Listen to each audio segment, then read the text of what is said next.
మీరు ఫలానా రోజు రాలేదు దేవుని సహవాసానికైనా మనం అడిగితే ఒంట్లో బాగాలేదు, ఇంట్లో బాగాలేదు, పనుండి రాలేదు.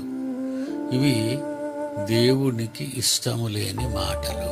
ఇది చెప్పేయటం చాలా సులువుగా చెప్పారు. మనము చేయవలసిన పనులు దేవుని కొరకు చేయనెరిగి నత్తివాడిననో, కుంటివాడిననో, నడువు నొప్పనో, చెయ్యి నొప్పనో, ఏ నొప్పులైనా ఏదైనా ఆటంకం మీరు మాట్లాడారనుకోండి, దేవునికి కోపం వస్తుంది. నీవు చెయ్యగలవనే నిన్ను దేవుడు తన పనిలోకి దించాడు కనుక నువ్వు క్రైస్తవురాలు అయ్యావు, బాప్తిసం పొందావు, దేవుని సన్నిధికి వచ్చావు. దేవుడు నియమించిన కార్యక్రమాలలో నువ్వు ఉన్నావు కనుక నువ్వు ఇక్కడికి వచ్చావు.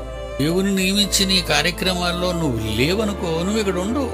అసలు నువ్వు ఇక్కడ ఉండవలసిన పనే లేదు, ఎక్కడో ఉండిపోయేవాడు. ఇక్కడికి వచ్చావంటే దేవుని నియామకాలలో నువ్వు ఉన్నావు అని అర్థం. ఇక్కడికి వచ్చిన తర్వాత మళ్ళా మీరు కారణాలు చెప్పారనుకోండి, ఆయన కోపడతాడు.